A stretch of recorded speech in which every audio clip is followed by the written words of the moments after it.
You guys know what day it is.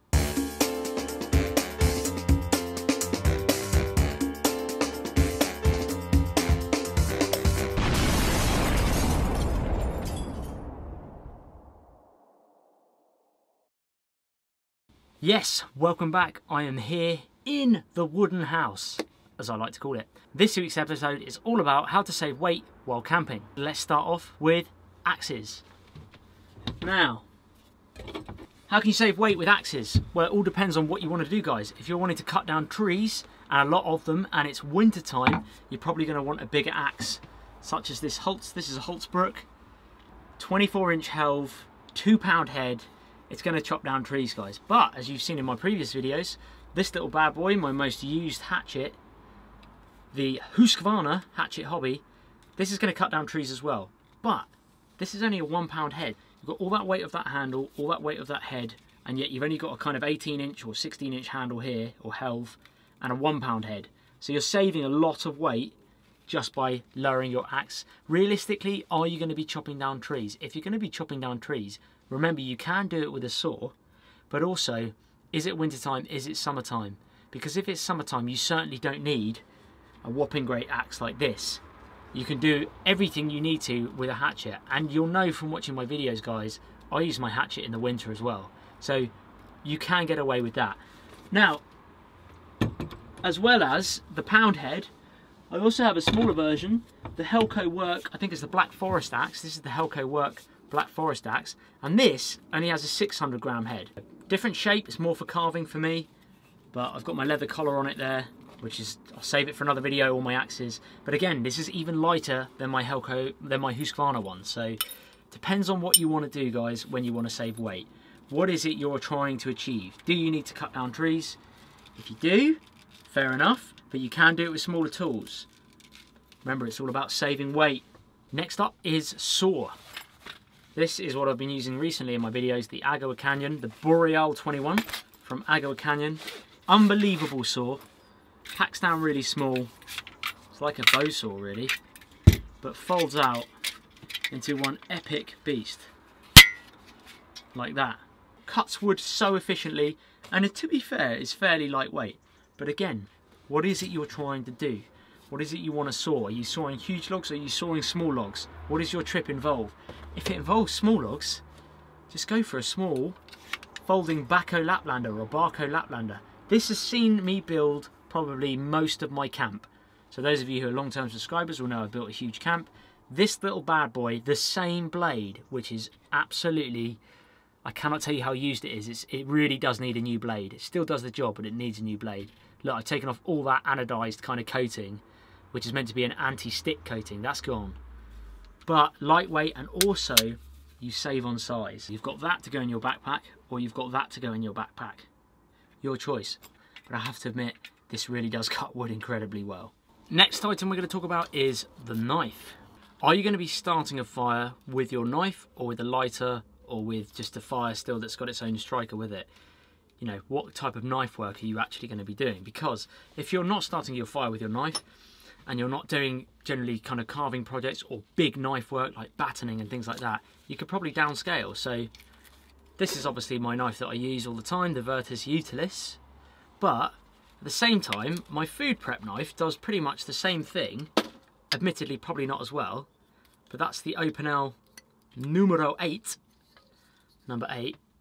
So if I focus, so realistically, a lot of weight saved, because this is not a full tang knife. This is a full tang knife, which means the steel, the metal, goes all the way through the knife, through the handles as well, and you've got thicker, these are maple scales, spalted maple, thicker scales there. This, the tang of the knife, only the metal is here, and it's much thinner, much lighter. The wood handle is much lighter as well, so you save a lot of weight there.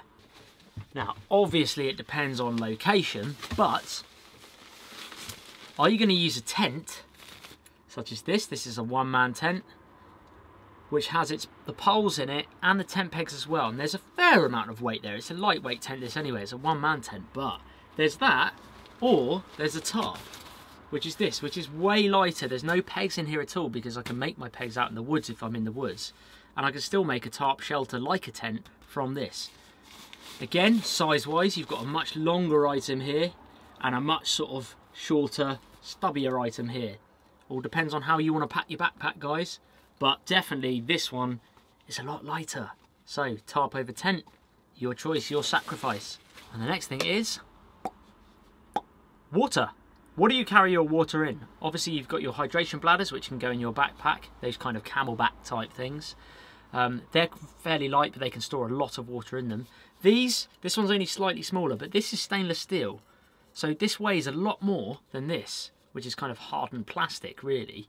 But this can boil water on the fire, this can't. So what are you doing? Are you having a fire? Are you going to need to boil water? If you are, you're probably going to need to go for stainless steel. But if you're going on a day hike and you're not having a fire, or you've got another item that you boil water in, go for plastic. You're going to save weight.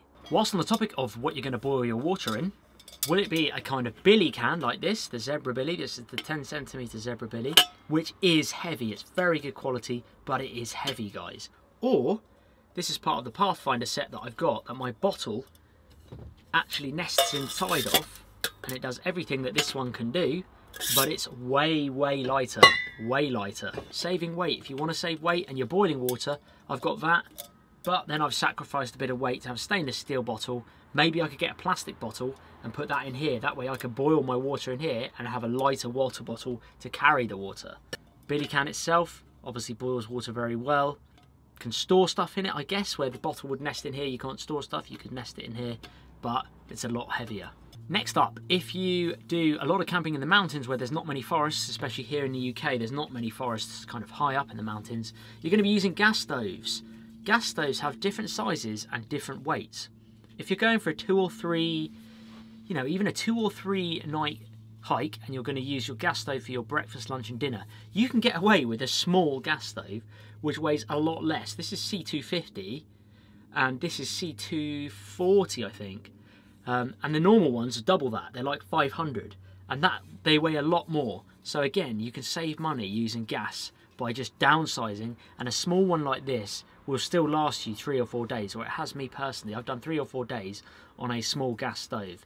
So again, saving weight, you're saving packability, you've got a more compact item to put in your backpack, so you've got more space for other things. Next up is shovels. This is the RS Backcountry Shovel by FiveJoy. I've used this a lot lately in my videos. Very good quality, but it is very heavy. Even though it packs down into this pack, it's still a lot of weight. Ask yourself, how much digging are you really going to be doing? Do you need to be taking a very heavy shovel, or can you just use your knife, carve off a bit the end of the stick like I did in my recent video, and use the stick to dig for you? That way you've only taken your knife, which you were taking with you anyway. You're saving weight. Next up is your bedroll, or your mat that you sleep on. 2 types that I use. Your cheap foam mat, which although is very light, I mean it almost weighs nothing, is pretty bulky, as you can see. It has to go on the outside of my pack, this, usually on the straps, but really cheap, fairly thin, so if you're on some pretty uneven ground or rocky ground, you will probably feel that through your back. Or, which I do use regularly in the videos, an air mattress. Yeah, this is a self-inflating air mattress. Again, look at the size difference. Weight-wise, this is heavier, but look at the packability difference. So it depends whether you want to save on weight or size. Another area you can save weight on is frying pan. If you're going to use titanium type frying pans, they're going to be a lot lighter.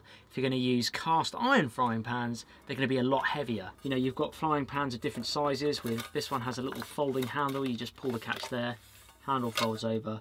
It's all about packability, portability, or quality. If you have titanium, you're going to pay a lot more for it than stainless steel.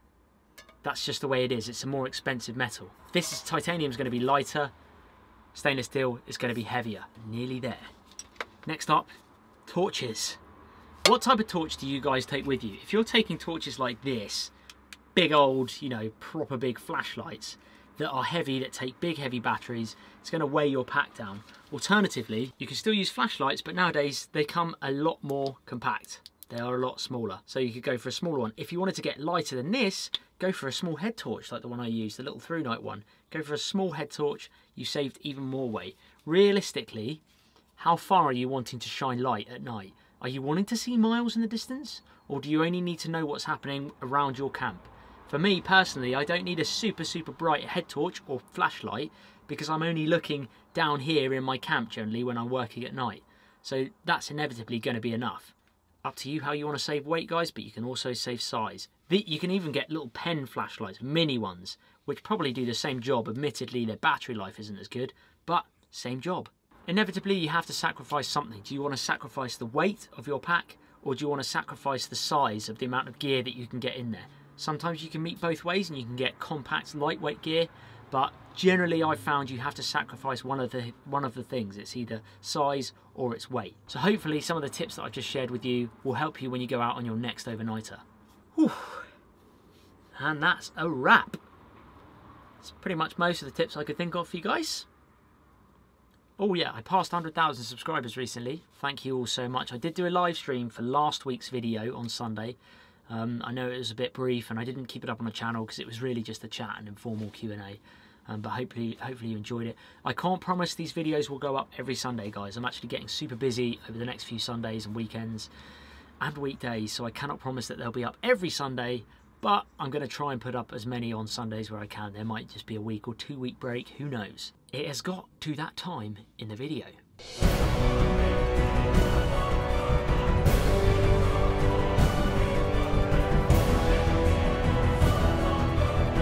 So I have a bit of a confession to make, guys.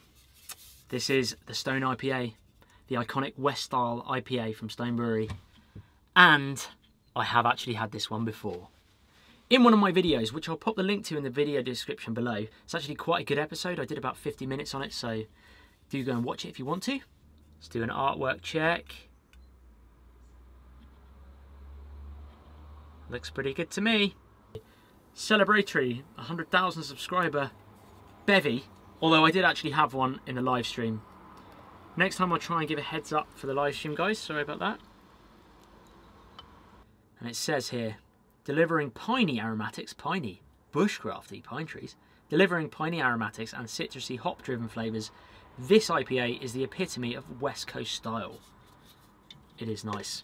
Cheers, guys. Thank you for 100,000 subscribers.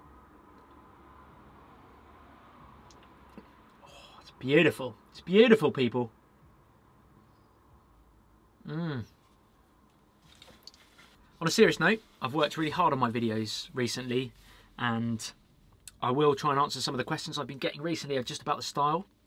So I've introduced this kind of cinematic style to the intros, which you seem to really enjoy, and I actually really enjoy making that because that, to me, it helps set the mood and it helps sort of get you into the environment that I'm in. I try to make it cinematic so that you can sort of feel how it is, because it is like it is you see in the video is how it is there in the environments that I go to, and I feel that by doing this cinematic type intro it really grabs your attention and just gets you there. So that's the reason I've done those. Why have I done no talking for a while at the beginning of the videos? Obviously I'm talking now on Sunday, but there are videos where I just don't do much talking, and to be honest, guys, it's because I hear my voice all the time, not just when I'm talking to the camera, but also when I'm editing. I get a bit sick of hearing my own voice. I just talk and talk and talk. And us Brits, we don't half like to talk. So that's the reason really why I've not done much talking in some of the beginning of my videos. But you know me, guys, you know me. Long-term subscribers know me. I do love a good chat. So don't worry, it's not happening in every video at all. That would be pretty boring. It's not happening in every video, just the odd one every now and then. So as you guys are watching this video, I'm actually on holiday with Emmy and Jax. Emmy is my fiance, soon to be wife. So yeah, you'll be watching this and we will be on holiday in Cornwall, and we are camping. We're not wild camping, we're doing glamping style, but we do have a nice lovely big bell tent, and I'll be bringing the wood stove as well. So I'm going to record that session and you will see that maybe in a Sunday video or maybe in a kind of midweek video. I don't know yet, but I'm going to bring the camera along so you guys can have a little look at the kind of stuff that we do when we do go camping together. Lighting needs updating, guys. I've got my ambient lighting here. Not got much lighting this side, so I've got to sort that out. At the moment, I was using Dad's camera light, but I'm now using a desk lamp. So we are improvising a bit here. But I've got plans to get a 12-volt battery in my my little house here.